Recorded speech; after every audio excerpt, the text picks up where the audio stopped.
그가 조금 더 희망찬 목소리로 말했다. 그럴 수는 없죠. 그 사람 머릿속으로 들어가지는 못해요. 당신이 인간으로 남는 것이 가치 있다고 느낀다면 그게 아무런 결과를 가져오지 못한다 해도 그들은 패배한 거예요.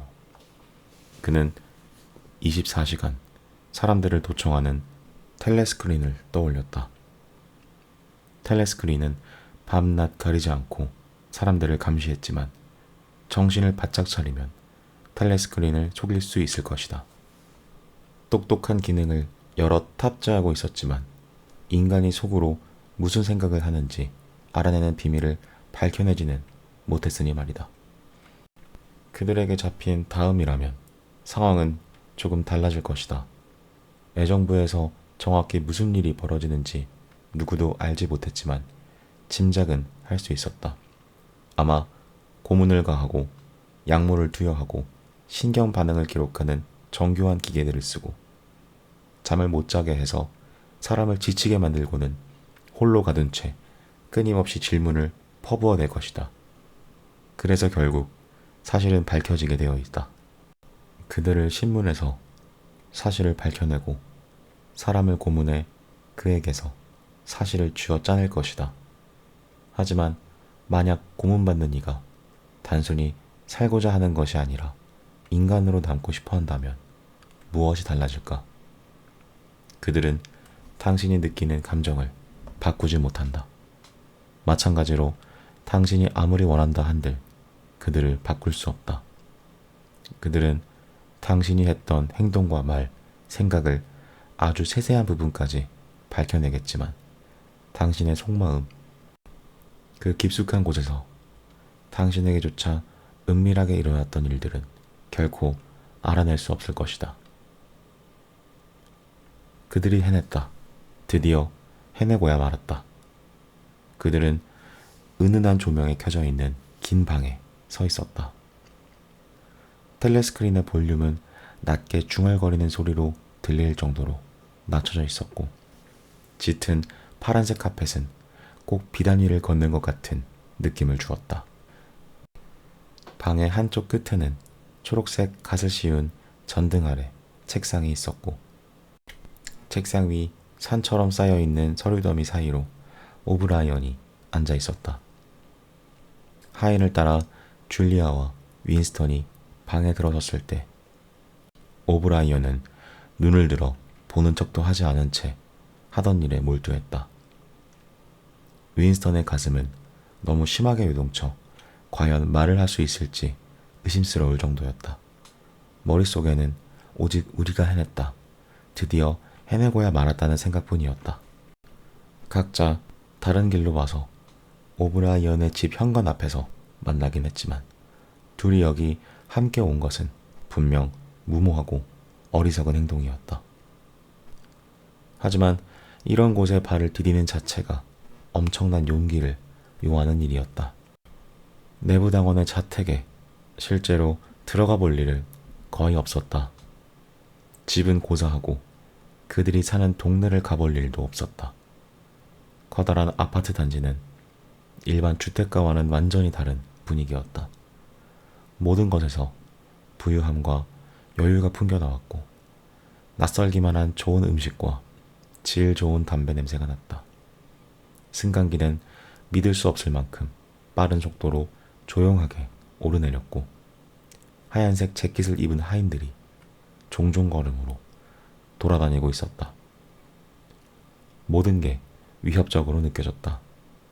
이곳에 와야 할 좋은 구실이 있었음에도 불구하고 그는 여기 오는 내내 검은 제복을 입은 경비원이 갑자기 나타나 그의 신분증을 요구하고 자신을 내쫓을지도 모른다는 불안에 시달렸다. 하지만 오브라이언의 하인은 별말 없이 그 둘을 집 안으로 들여보내 주었다. 하인은 작은 체구에 짙은색 머리칼을 하고 하얀 재킷을 입고 있었는데 다이아몬드형의 아무 표정 없는 얼굴이 꼭 중국인 같아 보였다. 둘은 그의 뒤를 따라 긴 복도를 걸었다. 복도는 내내 부드러운 카펫이 깔려 있었고 양옆 벽에는 크림색 벽지가 발라져 있고 하얀 징두리 벽판이 장식되어 있었다. 그 모든 것이 너무나 완벽해서 그 또한 위협적으로 느껴졌다. 윈스턴은 사람의 손때가 묻지 않은 벽을 마지막으로 본 게 언제인지 기억조차 나지 않았다. 오브라이언은 종이 한 장을 손가락으로 집어 열심히 들여다보고 있었다. 종이 위로 얼굴을 잔뜩 숙이고 있어 코에 엽선만 보였는데 어딘지 얕볼 수 없고 지적인 분위기가 느껴졌다. 한 20초 정도 그는 미동도 없이 앉아 있다가 음성 인식기를 끌어다가 진리부 내에서 쓰는 도무지 알기 힘든 말로 메시지를 남기기 시작했다. 항목 1, 쉼표, 항목 5, 쉼표, 항목 7, 완결, 승인, 마침표. 항목 6에 포함된 제안은 사상자에 가까울 정도로 터무니없음, 취소, 마침표, 기계류, 총경비 합산, 견적서 입수, 전체 건설공사 중단, 마침표, 이상 메시지 끝. 그는 천천히 의자에서 일어나 그들 쪽으로 걸어왔다. 밑에 깔린 카펫덕에 걷는 소리는 전혀 나지 않았다. 신호로 이야기할 때 느껴졌던 공적인 분위기는 사라졌지만 마치 방해를 받아 불쾌하다는 듯 평소보다 어둡고 굳은 표정이었다. 이미 느끼고 있던 공포에 당혹감마저 더해졌다. 멍청한 실수를 한 것 같았다. 현실 속 오브라이언이 그의 정치적 공모자라는 근거가 대체 어디에 있단 말인가? 둘 사이에 있었던 것은 단 한 번의 눈맞춤과 여러 가지 의미로 해석될 수 있는 대화뿐. 나머지는 모두 꿈을 바탕으로 한 그만의 은밀한 상상이었다. 더 이상 사전을 빌리러 온 채 할 수도 없었다. 사전을 핑계 삼으면 줄리아를 데리고 온 이유를 설명할 수가 없었다. 텔레스크린 옆을 지나치던 오브라이언은 문득 무언가가 생각난 듯 걸음을 멈췄다. 그러고는 옆으로 돌아서 벽의 스위치를 눌렀다. 찰칵하는 소리가 나더니 텔레스크린에서 나오던 목소리가 멈췄다. 너무 놀란 줄리아가 작게 소리를 질렀다. 공황 상태에 빠져있던 윈스턴도 너무 놀라 자신도 모르게 소리치고 말았다. 그걸 끌 수도 있군요. 오브라이언이 대답했다. 그렇다네. 우리는 끌 수 있네. 일종의 특권이라고 할 수 있지. 오브라이언이 그들 앞까지 걸어와서 마주섰다. 그의 단단한 체구가 줄리아와 윈스턴 위로 우뚝 섰다. 표정은 여전히 읽을 수 없었다. 그는 꽤나 엄중한 표정으로 윈스턴이 먼저 입을 열기를 기다리고 있었다. 하지만 무슨 말을 해야 된다는 말인가? 지금도 그는 왜 이를 방해한 거냐고 질책하는 단순히 공무에 바쁜 사람 같아 보이는데 무슨 말을 할 수 있다는 말인가? 아무도 입을 열지 않았다. 텔레스크린까지 끄고 난 후 방 안에는 쥐죽은 듯한 정적이 흘렀다. 몇 초가 더 흘렀다. 단 몇 초였을 뿐인데도 영원처럼 느껴졌다. 윈스턴은 있는 힘을 다해 오브라이언과 눈을 맞추고 있었다. 갑자기 무서웠던 표정이 누그러지고 미소의 기색으로 변했다. 오브라이언은 그 특유의 동작으로 코 위에 안경을 고쳤으며 물었다. 내가 말할까? 아니면 자네가 하겠나? 제가 하겠습니다. 윈스턴이 곧장 대답했다. 저건 정말 꺼진 게 맞나요? 맞네. 모두 꺼졌네. 여긴 우리뿐이네. 오늘 저희가 여기 온 이유는 그가 말을 멈췄다. 처음으로 자신이 여기 왜 왔는지 잘 모르겠다는 생각이 들었다. 자신이 오브라이언에게 어떤 도움을 바라는지도 모르는 상태라 여기 왜 왔는지 설명하기가 더 어려웠다. 그는 자신이 하는 말이 시시하고 건방지게 들릴 수 있다는 것을 의식하면서 다시 입을 열었다. 저희는 당에 대항하는 비밀 조직이 있고 그 조직에 당신이 연관되어 있다고 믿고 있습니다. 저희도 거기 가담해서 일하고 싶습니다. 저희는 당의 적입니다. 영사의 강령을 부인하고 사상죄와 간통도 저질렀습니다. 이런 말씀을 드리는 이유는 당신의 자비에 저희 운명을 맡기고 싶기 때문입니다. 만약 다른 죄를 짓기를 원하신다면 그럴 준비도 되어 있습니다. 윈스턴은 거기까지 말하고 문이 열려 있다는 느낌이 들어 말을 멈추고 어깨너머로 문 쪽을 슬쩍 쳐다보았다. 아니나 다를까 노랗고 작은 얼굴의 하인이 노크도 하지 않고 방에 들어와 있었다. 하인은 유리병과 유리잔이 놓인 쟁반을 들고 서 있었다. 마틴도 우리 편일세. 오브라이언이 무표정한 얼굴로 말했다. 마틴, 마실 걸 탁자 위에 올려놓게. 집에 의자가 충분히 있던가. 그럼 의자를 가져와 앉아서 편하게 이야기하지. 자네 의자도 가져오게. 이건 일 이야기니까 앞으로 10분 동안은 자네도 하인이 아닌 거야. 체구가 작은 남자가 그들과 함께 앉았다. 꽤 편안해 보였지만 그러면서도 특권을 누리는 하인 같은 분위기를 풍겼다. 윈스턴은 그를 곁눈질로 살펴보았다. 문득 저 사람은 평생 연기를 하며 살아왔으니 그 가면을 잠시라도 벗는 걸 위험하게 여기겠구나 하는 생각이 들었다. 오브라이언은 유리병에 가늘고 긴 주둥이를 잡고 들어 유리잔에 검붉은 액체를 가득 따랐다. 아주 오래전 네온사인으로 만든 거대한 병이 위아래로 움직이며 병 속에 담긴 액체를 유리잔에 따르는 광고를 보았던 기억이 어렴풋이 났다. 유리잔 위에서 보면 액체는 거의 검게 보였지만 유리병 안에 담긴 액체는 루비빛으로 빛나고 있었다. 시큼하면서도 달큰한 냄새가 났다. 줄리아는 호기심에 잔을 들어 향을 맡았다. 와인이라고 한다네. 오브라이언이 희미한 미소를 지으며 말했다. 아마도 책에서 읽어봤겠지.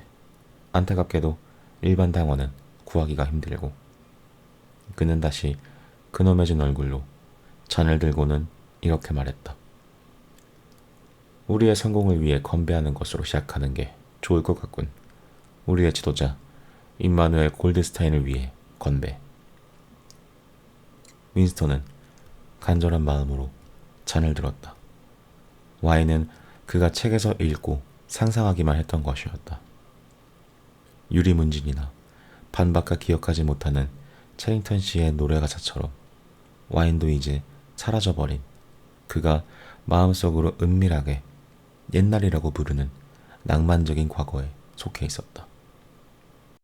왜인지 모르게 그는 항상 와인을 블랙베리 잼처럼 아주 달고 마시자마자 취하는 것으로 생각해왔다. 하지만 실제로 한 모금 들이킨 그 맛은 아주 실망스러웠다. 수년 동안 진을 마신 탓에 와인의 맛을 거의 느낄 수 없었던 것이다. 그는 빈잔을 내려놓았다. 그러면 골드스타인이라는 사람이 정말 있다는 건가요? 윈스턴이 물었다. 그렇네. 그는 실제하고 또 살아있네. 어디에 있는지는 나도 모르지만. 그러면 그 음모와 단체는 있는 겁니까? 사실입니까? 사상경찰이 만들어낸 말이 아니고요? 그렇지 않네. 이 모두 사실이네. 그 단체를 형제단이라 부르지. 그러나 자네는 형제단이 존재하고 자네가 거기에 속해 있다는 것 말고는 아무것도 알 수 없을 걸세. 이 이야기는 나중에 다시 하기로 하지. 그는 손목시계를 들여다보았다. 아무리 내부 당원이라 해도 30분 이상 텔레스크린을 꺼놓는 것은 어리석은 짓이지. 여기 함께 온 것도 좋지 않은 생각이었고, 여기서 나갈 때는 따로 가도록 하게. 이 동지가. 그는 먼저 줄리아에게 고갯짓을 하며 말을 이었다. 먼저 나가도록 하게. 아직 우리에게는 20분 정도가 있네. 먼저 질문 몇 가지를 하지. 대강 어떤 일을 할 준비가 되어 있나? 저희가 할 수 있는 일이라면 무엇이든 하겠습니다. 윈스턴이 답했다. 오브라이언은 의자를 살짝 돌려 윈스턴을 바라보았다. 그는 줄리아를 거의 무시하다시피 했는데 윈스턴이 줄리아를 대변한다는 것을 당연하게 여기는 듯했다. 그는 잠시 눈을 감았다. 뜨고는 아무런 감정을 읽을 수 없는 낮은 목소리로 마치 교리문답처럼 늘 하는 질문이라는 듯 또 이미 답을 대충 알고 있다는 듯 질문을 던지기 시작했다. 목숨을 바칠 각오가 되어 있나? 네. 사람을 죽일 각오도 되어 있나? 네. 무고한 사람을 수백 명까지도 죽일 수 있는 파괴 공작에 가담할 각오도? 네. 외국에 조국을 팔아넘길 각오도 되어 있나? 네. 사람을 속이고 거짓말을 하고 위협하고 아이들을 타락하게 만들고 습관성 약물을 널리 퍼뜨리고 매춘을 장려하고 성병을 퍼뜨리는 등 당을 무너뜨리고 약화시키는 데 도움이 될 그 무엇이라도 할 각오가 되어 있나? 네. 아이의 얼굴에 황산을 뿌리는 것이 우리에게 도움이 된다면 기꺼이 할 각오가 되어 있나? 네. 남은 평생 신분을 숨기고 가게 종업원이나 부둣가의 노동자로 살 각오가 되어 있나? 네. 우리의 명령에 따라 자살할 각오가 되어 있나? 네. 당신 둘 다 헤어져 서로를 다시는 못 볼 각오가 되어 있나? 아니요. 줄리아가 끼어들었다. 입을 열어 대답하기까지 그 잠깐이 윈스턴에게는 아주 긴 시간처럼 느껴졌다. 잠깐 동안은 말할 기운마저 없어진 것 같았다. 대답을 하려고 입을 열어도 소리가 나오지 않았다. 단어가 입 안에 여러 번 맴돌고 난 후 대답을 할 때까지도 그는 자신이 뭐라고 대답할지 스스로 알지 못했다. 아니요. 마침내 그가 말했다. 잘 말해주었네. 우리는 모든 걸 알아야 하니까. 그는 줄리아 쪽으로 돌아서서 아까보다는 감정이 실린 목소리로 이렇게 말했다. 저 사람이 살아남는다고 해도 지금과는 다른 사람일 수도 있다는 것을 알겠나? 그에게 완전히 다른 신분을 주어야 할지도 모르네. 얼굴과 몸동작, 손 모양, 머리카락 색깔, 그리고 목소리까지 달라질 수 있지. 자네도 지금과는 전혀 다른 사람이 될 수 있고, 우리 의사들이 사람을 아예 못 알아볼 정도로 완벽하게 변신시키거든. 때로 그래야 할 필요가 있기 때문이지. 멀쩡한 사지를 절단하는 경우도 있고. 윈스턴은 자신도 모르게 다시 몽골 인종으로 보이는 마틴의 얼굴을 흘끗 쳐다보았다. 눈에 띄는 상처는 없었다. 줄리아는 얼굴에 죽은 개가 잘 보일 정도로 창백하게 질렸지만 대담하게도 오브라이언의 얼굴을 똑바로 보고 있었다. 그러더니 동의하겠다는 식의 대답을 중얼거렸다. 좋아. 이제 됐네. 탁자 위에는 은색 담뱃값이 하나 놓여 있었다. 오브라이언은 넋이 나간 사람처럼 담뱃값을 그들에게로 밀어주고 자신도 한 개비를 꺼낸 뒤 서 있어야 생각이 더 잘 된다는 듯 천천히 방 안을 걸어다니기 시작했다. 정말 질이 좋은 담배였다. 안에 담뱃가루가 두둑하게 들어있을 뿐 아니라 그들에게는 익숙하지 않은 보드라운 종이로 잘 포장까지 되어 있었다. 오브라이언이 다시 한번 손목시계를 들여다보았다. 마틴, 이제 주방으로 가보게. 15분 후에 스위치를 켤 테니 나가기 전에 이 동지들의 얼굴을 잘 보고 기억하게. 자네는 다시 보게 될 걸세. 나는 아닐지도 모르지만. 이 집에 들어올 때 현관에서 그랬던 것처럼 남자의 작은 검은 눈이 그들의 얼굴을 훑고 지나갔다. 호의라고는 전혀 없는 태도였다. 그들의 겉모습을 머릿속에 담으면서도 그들에게는 그 어떤 흥미도 없는 눈빛이었다. 아니, 적어도 없는 것처럼 보였다. 윈스턴은 아마 성형한 다음에는 표정을 바꾸지 못할 수도 있다고 생각했다. 마틴은 아무 인사도 없이 조용히 문을 닫고 방을 나갔다. 오브라이언은 한 손은 검정색 작업복 주머니에 넣고 다른 한 손으로는 담배를 쥔 채 방 안을 왔다 갔다 하면서 서성거렸다. 이제 자네들은 어둠 속에서 싸우게 될 거네. 항상 어둠 속에 있어야 하지. 명령을 받으면 그 이유를 불문하고 복종해야 하고, 나중에 내가 우리가 사는 이 사회의 진짜 모습과 그 사회를 무너뜨리기 위한 전략을 담은 책자를 하나 보내주겠네. 그 책을 읽은 다음에야 진짜 형제단의 단원이 되는 것이네. 하지만 우리가 싸워 얻고자 하는 대의와 그때그때 주어지는 임무를 제외하고는 아무것도 알 수 없을 걸세. 형제단이 실지한다는 것은 말해줄 수 있지만 그 단원이 100명인지 10,000명인지는 말해줄 수 없네. 자네가 개인적으로 알아봐서는 형제단의 단원이 12명인지 아닌지도 말할 수 없을 걸세. 앞으로 자네는 서너 명의 사람들과 접촉하게 될 텐데 그 연락망도 기존의 단원이 사라지면서 갱신될 거네. 하지만 나는 자네의 최초 접촉자라 계속 연락망에 남게 될 거고, 자네가 받는 명령은 모두 내가 내리는 것임을 명심하게. 자네와 연락해야 하는 상황이라고 판단되면 연락은 마틴을 통해 취해질 거네.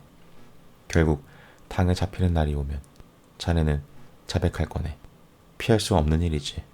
하지만 자네가 저지른 일 말고는 자백할 게 없을 테고, 별로 중요하지 않은 사람들 몇 명을 배신하는 게 고작일 테지. 어쩌면 나도 배신할 수 없을 거고, 그때쯤이면 나는 벌써 죽었거나 아니면 다른 얼굴을 한 사람으로 되어 있을 테니까. 그는 부드러운 카펫 위를 계속해서 걸었다. 몸집은 컸지만 그의 움직임에는 우아함이 넘쳤다. 주머니에 손을 찔러 넣거나 담배를 쥐고 있는 동작에서도 그 우아함이 묻어났다. 그는 그저 힘이 센 사람이라기보다는 자신감이 넘치고 풍자가 넘치면서도 이해심이 많은 인상을 주었다. 어떤 일에 아무리 열의를 보인다고 해도 광신도에게서 풍기는 외골수의 느낌은 없는 그런 사람이었다. 살인과 자살, 성병, 사지절단이나 성형을 이야기할 때는 살짝 농담하는 것 같은 분위기도 풍겼다. 피할 수 없는 일이지 라고 말했을 때는 이건 우리가 가차없이 해내야만 하는 일이지만 다시 살만해지는 세상이 오면 이런 일은 하지 않을 거네 라고 말하는 듯 했다. 윈스턴은 오브라이언에 감탄했다. 거의 숭배에 가까운 감정이었다. 그는 잠시 실체 없는 골드스타인이란 인물을 잊었다. 오브라이언의 강한 어깨와 못생겼지만 교양 있는 무뚝뚝한 얼굴을 보면 그가 질 수도 있겠다는 것을 상상할 수가 없었다. 그가 대적하지 못할 계략은 없을 것 같았고 그가 내다보지 못하는 위험은 없을 것 같았다. 줄리아도 감명을 받은 것 같았다. 그녀는 담배를 끄고 그의 말을 경청하고 있었다. 오브라이언이 계속 말을 이어갔다. 형제단에 대해 들어본 적이 있었을 거네. 나름대로 어떤 단체일지 그림도 그려봤겠지. 지하실에서 모이고 벽에 메시지를 쓰고 아무나 특별한 손동작으로 서로를 알아보는 그런 거대한 지하 조직을 상상했을지도 모르겠군. 하지만 현실에 그런 건 없네. 형제단 단원들은 절대 서로를 알아볼 수 없고 자신 외엔 단 몇 명의 다음만 알 수 있을 뿐이네. 골드스타인이 사상경찰에 잡힌다고 해도 단원의 전체 명부를 넘기거나 그 전체 명부를 찾는 데 필요한 정보를 넘기지는 못할 걸세. 그런 명부는 존재하지 않을 테니까. 형제단은 일반적인 의미의 조직이 아니기 때문에 없앨 수가 없지. 형제단을 있게 하는 것은 결코 파괴할 수 없는 관념이거든. 자네가 맡은 바 임무를 훌륭히 해내는 데 필요한 것도 바로 그 관념 하나뿐이고 그 어떤 동지에도 격려도 없을 걸세. 결국 놈들에게 붙잡히게 된 때에도 아무 도움도 얻지 못하게 될 거고 우리는 절대 단원들을 돕지 않네. 누군가의 입을 막아야 할 때 그가 수감된 감방으로 면도 칼날을 몰래 들여보내는 게 전부지. 이제 자네는 아무 성과도 희망도 없는 삶을 사는 것에 익숙해져야만 하네. 자네는 얼마간 우리를 위해 일하다가 잡힐 것이고 자백을 할 것이고 그리고 죽을 걸세. 이게 자네들이 기대할 수 있는 유일한 결과네. 우리가 살아있는 동안 여기에 큰 변화는 없을 걸세. 우리는 모두 죽은 목숨이네. 우리의 진실된 삶은 미래에만 있지. 우리는 몇 움큼의 먼지와 뼈조각이 되어 그 삶을 누리겠지. 하지만 우리가 할 수 있는 유일한 일은 조금이라도 온전한 정신을 지키고 그 영역을 늘려가는 것뿐이라네. 단체 행동은 할 수 없고 그저 우리가 가진 지식을 개인에게 전하고 그렇게 다음 세대로 물려주는 수밖에. 사상경찰이 있는 한 다른 방법은 없네. 그는 다시 말을 멈추고 세 번째로 손목시계를 들여다보았다. 이제 동지들이 떠날 시간이 되었군. 그가 줄리아에게 말했다. 잠시만, 아직 유리병의 와인이 반이나 남았군. 그는 그들의 유리잔에 와인을 따르고 자신의 잔도 들었다. 이번에는 무엇을 위해 축배를 드는 것이 좋겠나? 그가 그 특유의 풍자적인 말투로 말했다. 사단경찰의 혼돈을 위해? 빅브라더의 죽음을 위해? 인간성을 위해? 미래를 위해? 윈스턴이 답했다. 과거를 위해가 좋겠습니다. 오브라이언이 근엄하게 동의하며 말했다. 과거가 더 중요하지. 모두 잔을 깨끗이 비웠다. 잠시 뒤 줄리아가 가려고 일어섰다. 오브라이언은 진열장에서 작은 상자를 꺼내더니 와인 냄새를 없애는 데 도움이 된다며 그녀에게 납작하고 하얀 알약 하나를 건네며 혀 위에 올려놓으라고 말했다. 승강기에서 일하는 하인들은 아주 예리하게 사람을 관찰하기 때문에 와인 냄새를 풍겨서는 안 된다는 것이었다.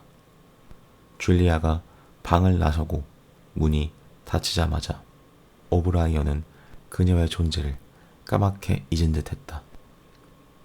그가 두어 걸음 걷고 멈추더니 말했다.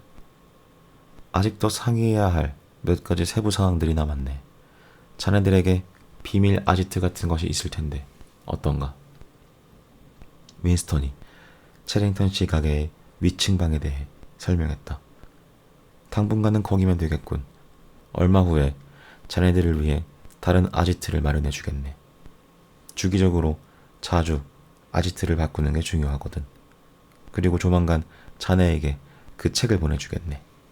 오브라이언은 그 책을 아주 강조해서 말했다. 자네도 알다시피 골드스타인의 책이네.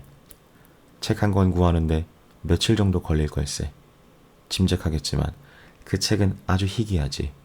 우리가 책을 찍어내기가 무섭게 사상경찰이 득달같이 찾아내서 바로 없애버리기 때문이지. 하지만 달라질 건 없네. 그 책은 절대 없앨 수가 없으니까. 그들이 마지막 하나 남은 책까지 없앤다고 해도 우리는 토시 하나까지 똑같이 해서 금세 책을 복제할 수 있거든. 출근할 때 서류 가방을 들고 다니나? 오브라이언이 물었다. 네, 서류 가방을 들고 다니라는 규칙이 있습니다. 어떻게 생긴 가방이지? 검정색에 아주 낡았고 두 줄이 달린 가방입니다. 검정색에 두 줄이 달렸고 아주 낡았다. 알겠네. 정확한 날짜는 알려줄 수 없지만 조만간 자네가 아침마다 받는 일에 잘못 인쇄된 단어 하나가 들어있어 다시 달라고 해야 하는 날이 올 것을. 그 다음 날에는 서류 가방 없이 출근하게. 그럼 출근길에 한 남자가 자네 팔을 잡고 서류 가방을 떨어뜨리신 것 같네요 하고 말할 걸세. 그가 자네에게 건네는 그 가방에 골든스타인의 책이 있을 테니 읽고 14일 이내 돌려주게. 잠시 정적이 흘렀다.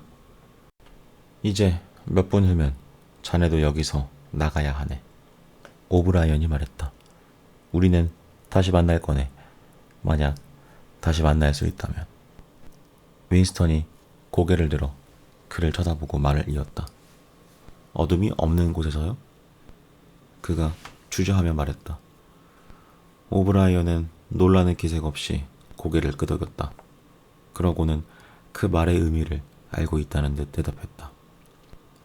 그렇네. 어둠이 없는 곳에서 만나게 될 거네. 여길 떠나기 전에 하고 싶은 말 같은 건 없나? 무슨 할 말이나 질문이라도? 딱히 더 물어볼 질문은 없는 것 같았다.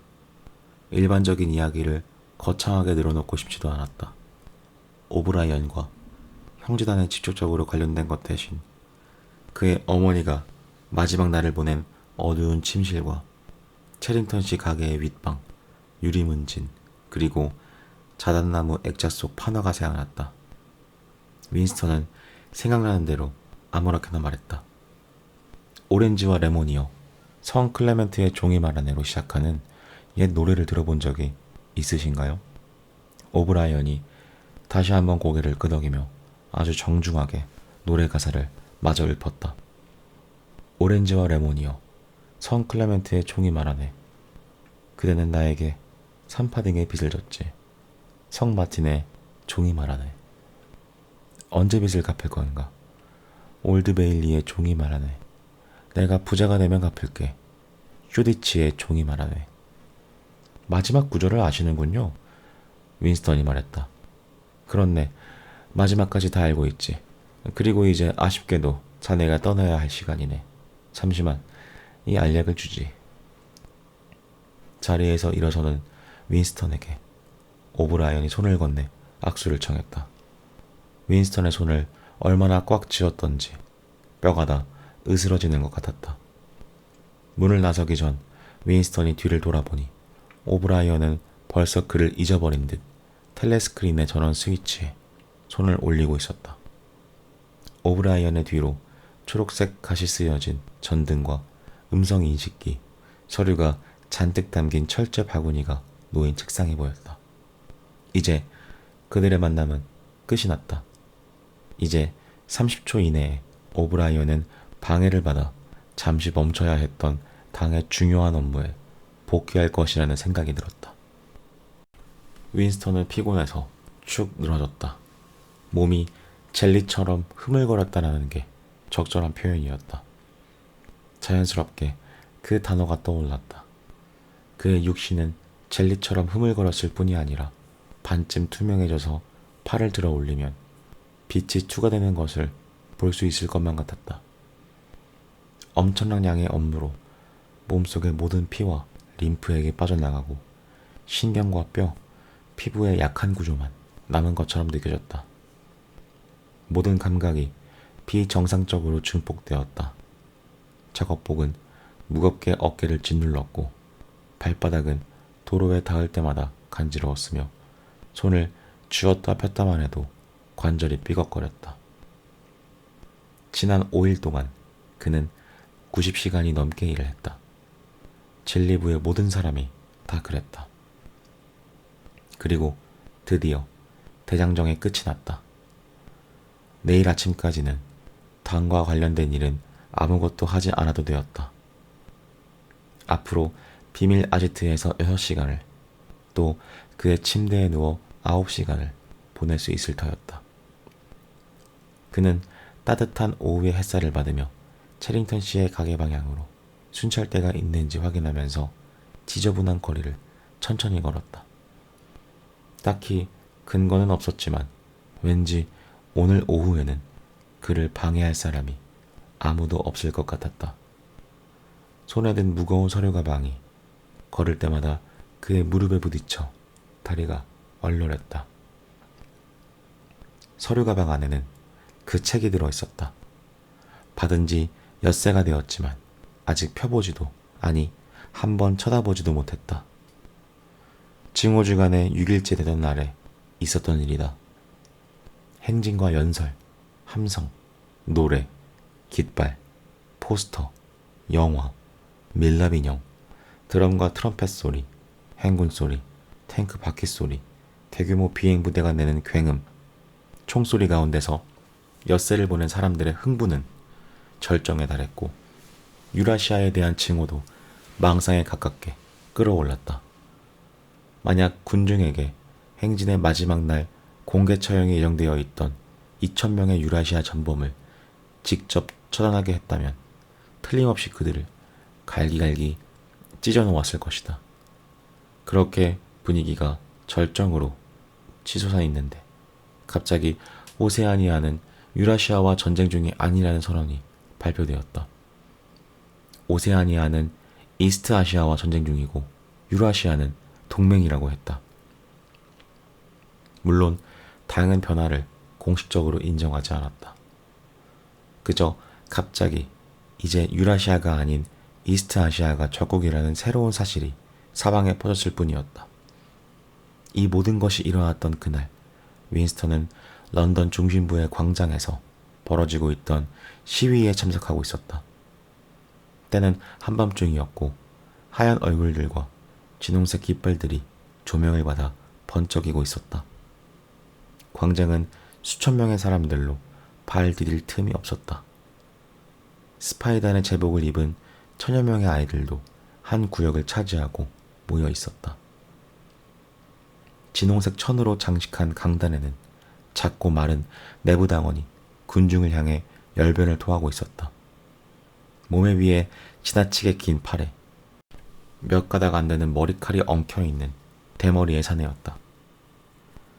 럼펠스틸디스킨과 같은 난쟁이를 닮은 남자의 얼굴은 증오로 뒤틀려 있었다. 한 손으로는 마이크를 잡고 뼈밖에 없어 앙상한 나머지 한 팔을 머리 위로 들어 위협적으로 허공을 휘저었다. 확성기 때문에 쇳소리가 더해진 목소리가 쩌렁쩌렁 울려 퍼졌다.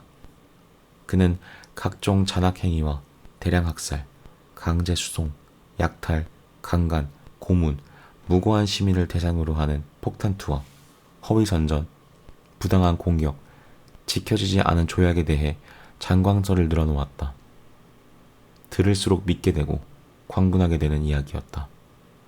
매 순간 군중의 분노가 들끓었고 수천 명이 함께 내는 포효하는 짐승 소리에 마이크 소리도 묻혀버렸다. 가장 사나운 함성은 아이들에게서 나왔다. 연설이 20분쯤 진행되었을 때 강단에 한 사람이 올라와 연사의 손에 쪽지 한 장을 건네주었다. 연사는 연설을 멈추지 않고 계속하면서 쪽지를 펴서 읽었다. 목소리, 그의 태도, 말하는 내용에도 아무 변화가 없었지만 갑자기 이름들이 바뀌기 시작했다. 군중들도 아무 말 하지 않았지만 점차 이해하기 시작했다. 오세아니아가 이스트 아시아와 전쟁 중이다. 곧 엄청난 소요가 일었다. 광장의 깃발과 포스터가 다 잘못되었다. 절반 이상의 잘못된 얼굴들이 붙어있다. 이건 파괴 공작이다. 골든스타인의 끈앞풀들이 벌인 짓이다. 연설에 막 간 사람들은 벽에서 포스터를 찢어내고 깃발을 갈기갈기 찢어 짓밟았다. 스파이 단원들은 비상한 재주를 발휘해 지붕 위에 올라가 굴뚝에 매달려 펄럭이던 깃발을 떼어냈다. 하지만 소요는 2, 3분 안에 모두 끝이 났다. 연사는 등을 구부리고 어깨를 앞으로 내민 채 한 손으로는 마이크를 잡고 다른 한 손으로는 계속 허공을 휘저으며 연설을 계속하고 있었다. 1분이 더 흐르자 군중에게서 다시 포효하는 함성이 터져나왔다. 증오는 전과 똑같이 계속되었다. 다만 대상이 바뀌었을 뿐. 돌이켜보니 윈스턴이 충격을 받은 것은 연사가 연설을 멈추거나 문맥을 바꾸지도 않고 한 노선에서 다른 노선으로 갑자기 바꾸었다는 점이었다. 하지만 그 순간 그는 다른 데 정신이 팔려 있었다. 사람들이 포스터를 뜯고 소동을 벌이던 그때 한 번도 본 적이 없는 남자가 와서 그의 어깨를 두드리며 이렇게 말한 것이다. 실례합니다만 가방을 떨어뜨리신 것 같네요. 그는 멍한 가운데 아무 말 없이 가방을 받아들였다. 그는 며칠 동안 그 가방을 들여다볼 기회가 없으리라는 것을 알았다. 시위가 끝나자 밤 11시에 가까운 시간이었지만 윈스턴은 곧장 진리부로 향했다. 진리부의 다른 모든 직원들도 그랬다. 텔레스크린에서 부서 내 각자의 자리로 돌아가라는 명령을 내리고 있었지만 굳이 그런 명령을 내리지 않았어도 사람들은 다 일터로 돌아갔을 것이다. 오세아니아는 이스트아시아와 전쟁 중에 있었다. 오세아니아는 언제나 이스트아시아와 전쟁을 해왔다. 지난 5년 동안 쓰인 정치 기사들이 이제 완전히 틀린 내용이 되었다. 신문과 서적, 소책자, 영화, 음악, 사진 등 각종 보고와 기록들은 신속하게 다시 수정되어야만 했다. 직접적인 지시는 없었지만 각 부서의 수장들이 일주일 내에 유라시아와의 전쟁에 관련된 내용이나 이스트 아시아와의 동맹에 관련된 모든 기록을 수정하려 한다는 것을 모두가 알고 있었다. 업무량은 엄청났다. 그들이 해야 하는 임무를 애들러 표현해야 해서 더 어려웠다. 기록국의 전 직원이 하루에 2~3시간의 쪽잠을 자며 18시간씩 일했다. 지하실에서 꺼내온 가니친드들도 복도 여기저기에 놓였고 구내식당 직원들이 손수레를 끌고 다니며 샌드위치와 빅토리 커피를 식사로 나눠주었다. 윈스턴은 주어진 일을 다 끝내 책상 위가 말끔해진 다음에야 잠을 깨려 책상에서 일어났고 졸린 눈으로 삭신이 쑤시는 몸을 이끌고 다시 자리로 돌아오면 책상 위에는 눈사태를 맞은 듯 새로운 서류가 산더미처럼 쌓여 있었다. 서류들로 음성 인식기도 반쯤 덮여 있고 바닥에까지 서류가 떨어져 있는 경우도 많았다. 그래도 가장 먼저 해야 하는 일은 항상 서류를 말끔하게 정리해 일할 공간을 만드는 것이었다. 최악은 기계적으로 처리할 수 있는 일이 아니라는 데 있었다. 그저 이름만 바꿔 넣으면 되는 단순한 일도 가끔 있었지만 한 사건에 대한 자세한 보고서를 수정하는 경우에는 신중을 기해야 했다. 게다가 전쟁터의 위치를 바꿔야 했기 때문에 지리적 지식도 필요했다.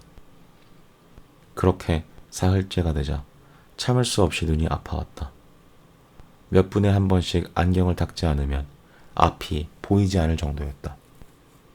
마치 거부할 수 있지만 그러지 않고 목표를 달성하기 위해 신경쇠약에 걸릴 정도로 매달려야 하는 엄청난 강도의 육체노동을 하는 기분이었다. 새빨간 거짓말을 음성인식기에 중얼거리거나 펜으로 쓰는 것도 별다른 괴로움을 느끼지 못했다. 그저 다른 직원들과 마찬가지로 위조가 완벽하기를 바랄 뿐이었다.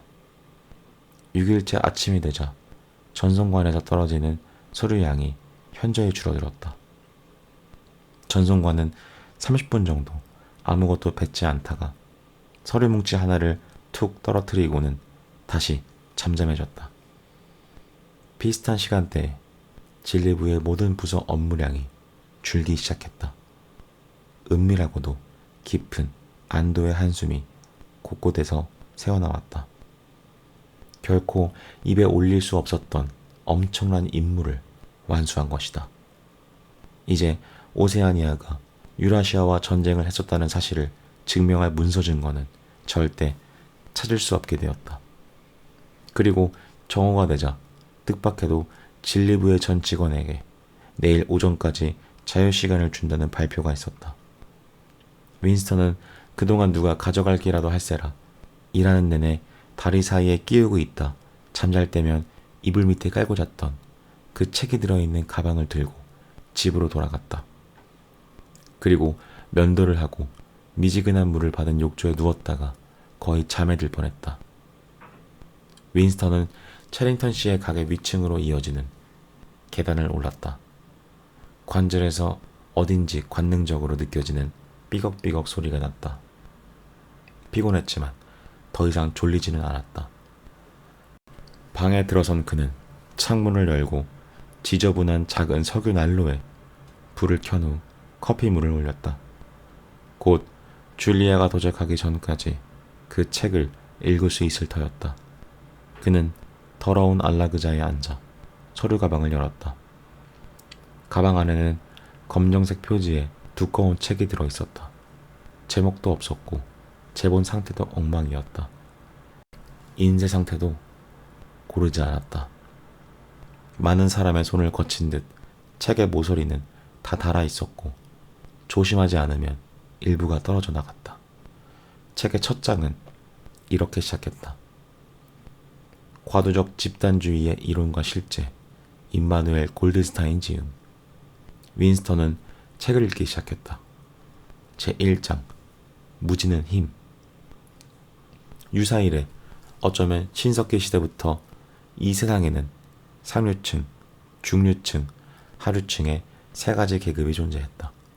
이 세 계급은 다양한 방식으로 세분되었다. 계급에 따라 셀 수 없이 많은 이름들이 생겨났고 각각 번식해 인구를 늘렸으며 서로를 대하는 태도도 시대마저 달라졌지만 사회의 근본적 구조는 단 한 번도 바뀐 적이 없다.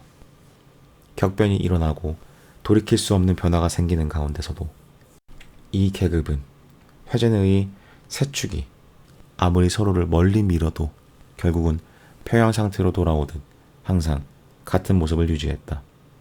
이 세 계급은 서로 상층되는 목표를 가지고 있었다. 윈스턴은 여기까지 읽고 잠시 책에서 눈을 뗐다. 안전한 공간에서 책을 읽고 있다는 사실에 감사하기 위해서였다. 이 방 안에서 그는 철저히 혼자였다. 텔레스크린도 문구멍으로 엿듣는 사람도 없었고 누가 훔쳐보지는 않는지 어깨 너머 곁눈질을 할 필요도 책장을 손으로 덮을 필요도 없었다. 달콤한 여름 공기가 그의 뺨을 간지럽혔다. 어디선가 멀리에서 아이들의 고함 소리가 들렸다.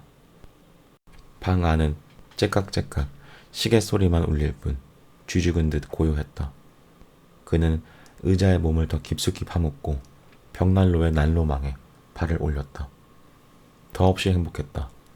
결국은 여러 번 읽을 것을 알고 시작하는 책을 읽을 때 종종 그러듯 그는 아까와는 다른 페이지를 펼쳤다. 제3장이 시작되는 부분이었다. 그는 다시 책을 읽기 시작했다. 제3장 전쟁은 평화. 전 세계가 세 개의 거대한 세력으로 나뉘게 된 것은 20세기 중반에 이미 예견된 사실이었다. 러시아가 유럽을 점령하고 미국이 영국을 점령하면서 각각 유라시아와 오세아니아가 형성되었다. 이후 10년에 걸친 지난한 전쟁 이후 세 번째 세력인 이스트아시아가 결성되었다. 이 세 초강대국 간의 국경은 자의적으로 결정된 지역도 있었고 전쟁의 운에 따라 달라지는 지역도 있지만 일반적으로는 지리적 구분을 따른다. 즉 유라시아는 포르투갈에서 베링 해협에 이르는 유럽 대륙과 아시아 대륙의 북부로 이루어져 있으며 오세아니아는 아메리카 대륙과 영국, 오스트레일리아를 포함한 대서양의 여러 섬들과 아프리카 남부로 이루어져 있었다. 오세아니아와 유라시아보다 그 국토가 작고 서부 국경이 불분명한 이스트아시아는 중국과 그 남쪽 국가들, 일본을 포함하고 있고 유동적이나 만주, 몽골, 티베트도 점령하고 있다. 이 세 열강은 동맹과 적국을 바꿔가며 끊임없이 전쟁 중이다. 적어도 지난 25년간은 그래왔다. 하지만 이제 전쟁은 더 이상 20세기 초반처럼 상대를 전멸시키기 위한 절실한 투쟁이 아니다. 현재의 전쟁은 서로를 전멸시킬 수 없는 국가들이 한정된 목적을 가지고 국지적으로 싸우는 것에 불과하다. 실상을 들여다보면 서로 간에 싸워야 할 그 어떤 실질적 동기도 없고 이데올로기의 차이도 없었다. 그렇다고 전쟁이나 그에 대한 태도가 이전보다 유해졌거나 덜 잔인해진 것은 아니다. 그와는 반대로 전쟁에 대한 병적 흥분은 전 세계적으로 계속되고 있다. 강간과 약탈, 아동학살이 자행되고 전 인구는 노예처럼 혹사당하고 있으며 포로들을 끓는 물에 넣거나 산채로 매장하는 것이 일반적일 정도로 보복이 잔혹해지고 있다. 하지만 적군이 아닌 아군이 같은 행동을 했을 때는 공적을 세웠다고 자화자찬한다. 전쟁에 투입되는 실제 인력은 극소수에 불과하다. 대부분 고도의 훈련을 받은 전문가들이 투입되어 상대적으로 부상자나 사상자가 적게 발생한다. 전투는 일반인이 어렴풋이 짐작할 수만 있는 먼 국경이나 바다의 요충지에 띄운 해상 요새에서 벌어진다. 도시 시민들에게 전쟁은 끊임없는 생필품 부족과 때때로 무고한 이들을 희생시키는 로켓탄 투하 그 이상도 그 이하도 아니다. 전쟁은 사실상 성격이 바뀌었다. 더 정확하게는 전쟁을 수행하는 그 이유와 각 이유의 중요도가 바뀌었다.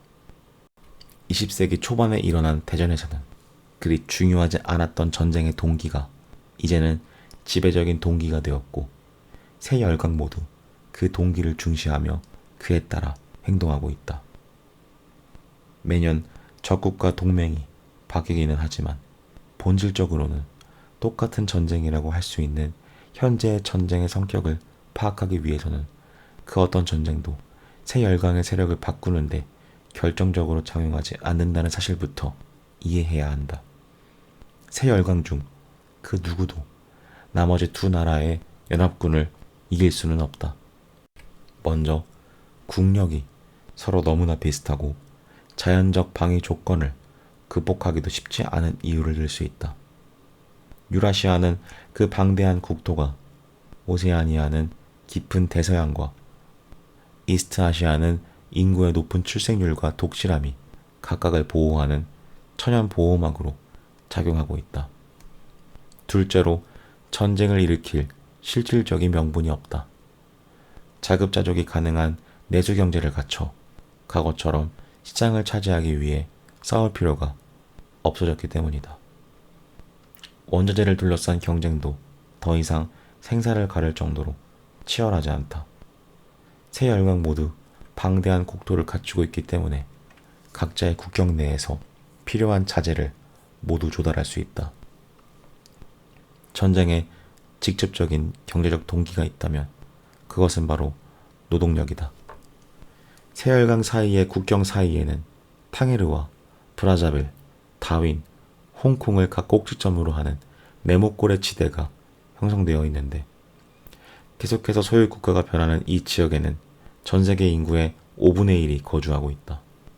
결국 세 열강이 계속 전쟁을 벌이는 이유는 이 밀집 지역과 북부의 빙원지대를 차지하기 위해서라고 할 수 있다.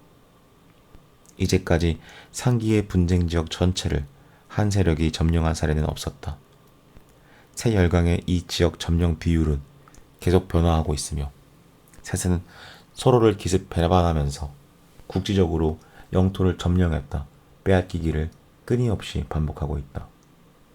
이 분쟁 지역에는 모두 엄청난 가치의 광물이 매장되어 있다.